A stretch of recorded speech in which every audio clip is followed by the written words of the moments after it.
Hello friends, so today we are going to do some discussion about English grammar. So some of the sentences I have written about the transformation which will be asked in the exam. So the sentences are related to the active and passive voice, then add a question tag, how to make exclamatory sentence and make interrogative sentences that are included in your syllabus. So the first sentence, which is called the first sentence, he called his nephews to his presence. So first we have to finalize when we want to change the voice. We have to finalize whether it is active or passive. When the sentence starts with the subject and it has the formation of the tense, so it's an active voice. As a subject, it may be noun or pronoun. And then after, we have to finalize the tense. What tense is used? So called means simple past is given in this sentence. Then from this sentence, how to identify the object? So to find the object, we have to ask question to ourselves. He called his nephews to his presence. So he called what and whom. ये दो question हमको अपने आप को पूछना है. तो ये दो क्वेश्चन में से कोई भी एक क्वेश्चन से मतलब कि हमको ऑब्जेक्ट मिल जाएगा. So he called his nephews to his presence. He called what? No. He called whom?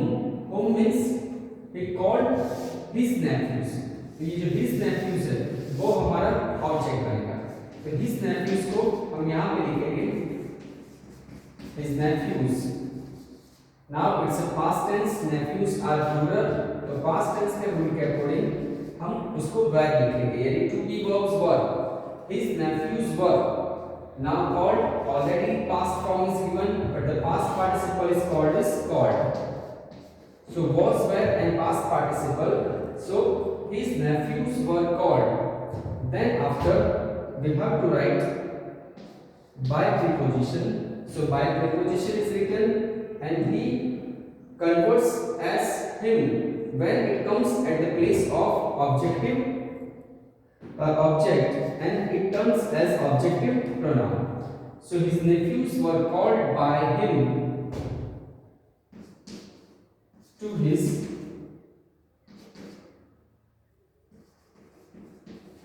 presence. So what the extra words are written in the sentence so that we can write in at last in the sentence, his nephews were called to his presence by him. That can be included in the middle of the sentence so that the meaning will not be affected. तो यहाँ पे मतलब कोई उससे ज़्यादा कोई फर्क नहीं होगा. अब नेक्स्ट है crowds. अभी crowds ये जो है नाम दिया हुआ है यहाँ पे came to see it. अब यहाँ पे ऐसे क्वेश्चन टैग हमको ऐड करना है. अब क्वेश्चन टैग में वाइस वर्सा चेंज होता है कि अफर्मेटिव सेंटेंस है तो उसका नेगेटिव में चेंज होगा और नेगेटिव में मतलब कि जो सेंटेंस है तो उसको अफर्मेटिव में चेंज करेंगे. अब टेंस फाइनल कर देंगे. जैसे कि यहाँ पे टू बी वर्ब्स नहीं दिया है तो यहाँ पे टेंस दिया हुआ है केम.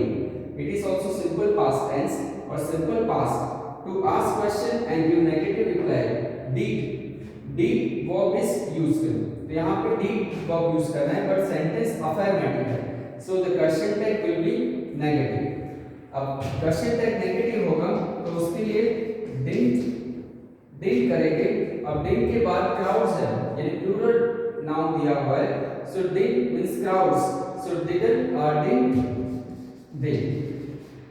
अगर यहाँ पे सेंटेंस नेगेटिव होता तो did they होता, लेकिन यहाँ पे सेंटेंस अफर्मेटिव है तो उसको करेक्शन करने के लिए हमको उसका नेगेटिव फॉर्म यानी did का didn't और they लिखना पड़ेगा. तो यहाँ पे जो नाउन है वो प्रोनाउन में कन्वर्ट हो जाएगा और क्राउड्स का दे हो जाएगा. तो जब भी क्वेश्चन टैग में हम उसका करेक्शन लिखे, कंफर्मेशन के लिए जो करेक्शन लिखे, तो उसके लिए हमको जो भी नाउन है उसको प्रोनाउन में कन्वर्ट करना पड़ेगा. अब third sentence, the pandits were summoned. Were summoned. अब यहाँ पे वर एंड समन्ड दिया हुआ है और ये सेंटेंस जो है वो मतलब उसका जो स्ट्रक्चर है उसके अकॉर्डिंग हम देखें तो ये पैसिव सेंटेंस है. अब पैसिव सेंटेंस को हमको एक्टिव नहीं करना है but the main problem is what subject object is not given, तो उसको ऑब्जेक्ट अगर दिया नहीं तो ऑब्जेक्ट सब्जेक्ट के प्लेस में किस तरह लाएंगे?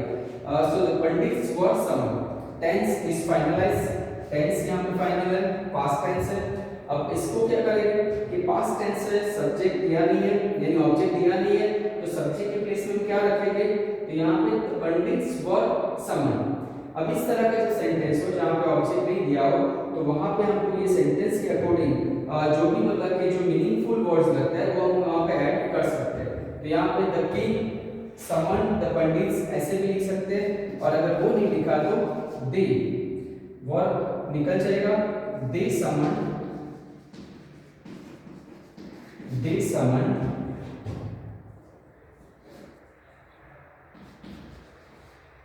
The pandits. तो इस तरह हम कर सकते हैं, जैसे कि द थीफ वाज कॉट। अब थीफ वाज कॉट यहाँ पे दिया नहीं है कि सब्जेक्ट कौन है, पर यहाँ पे हम मतलब कॉमन सेंस से सोचे तो the police caught the thief.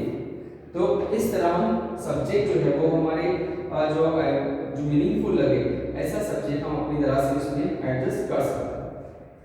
It was ignorant, अब उसको एक्सक्लेमेटरी बनाना है। अब एक्सक्लेमेटरी बनाने के लिए दो वर्ड्स हम ज्यादातर यूज करते हैं, व्हाट एंड हाउ। लेकिन जब आर्टिकल ए और एंड का यूज ना हो सेंटेंस में तो हम हाउ से एक्सक्लेमेटरी सेंटेंस बनाएंगे, लेकिन जब आर्टिकल ए और एन यूज हो तो उसमें व्हाट से व्हाट वर्ड है, व्हाट एक्सक्लेमेशन वर्ड है, वहां से हम एक्सक्लेमेटरी सेंटेंस बना सकते हैं। जब भी एक्सक्लेमेटरी सेंटेंस हम बनाने का स्टार्ट करें तो पहले हमको देख लेना है कि यहाँ पे जो वर्ड्स है एग्जैक्टली कौन सा है। तो जैसे कि हाउ से स्टार्ट करें क्योंकि यहाँ पे आर्टिकल नहीं है, हाउ इग्नोरेंट, फिर उसके बाद लास्ट में जो सब्जेक्ट और लास्ट में उसके बाद वर्ब लिखेंगे, how ignorant it was, and last we have to make exclamation mark. Now another sentence is related about change the voice.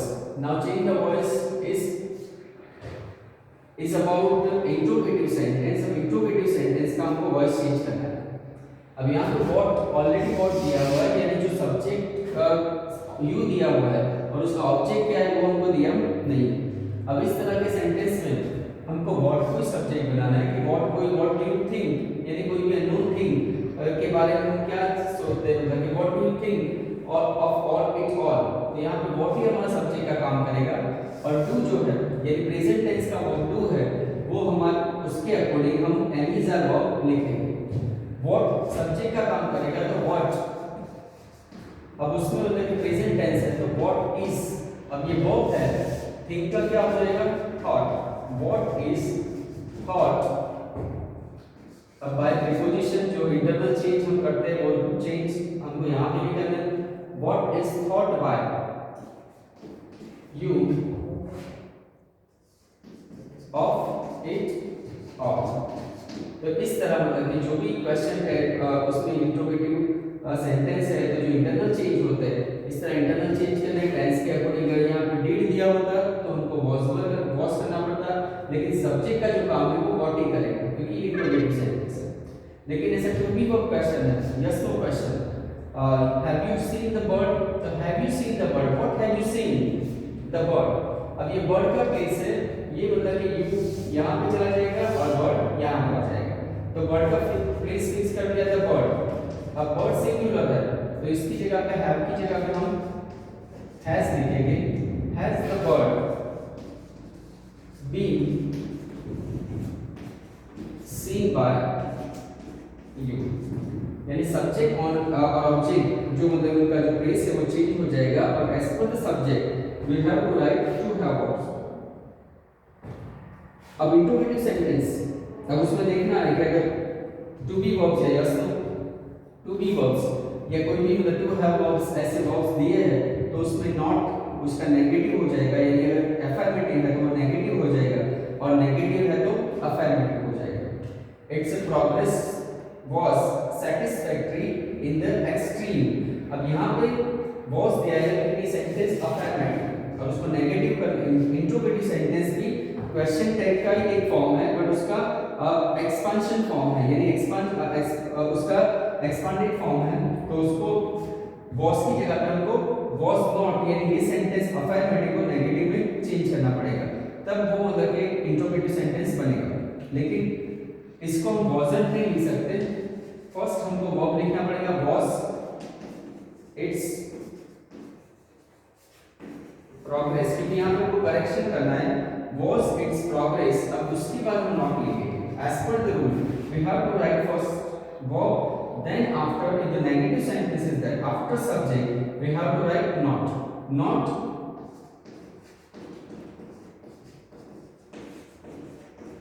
satisfactory in the extreme, and at last we have to make question mark, तो यहाँ पे हम question mark करेंगे। अगर यही sentence में it's progress was not satisfactory in the extreme, तो यहाँ पे अगर ऐसा होता तो यहाँ पे नॉट नेगेटिव होता, तो उसमें बस खाली was it's progress satisfactory in the extreme, उसके बाद क्वेश्चन मार्क हमको करना है, यानी नेगेटिव को अफर्मेटिव करेंगे और अफर्मेटिव का negative. So these are some of the change in the transformation. When you make change, you have to think about some of the rules, and that's how you can solve them easily. Thank you. Have a nice time.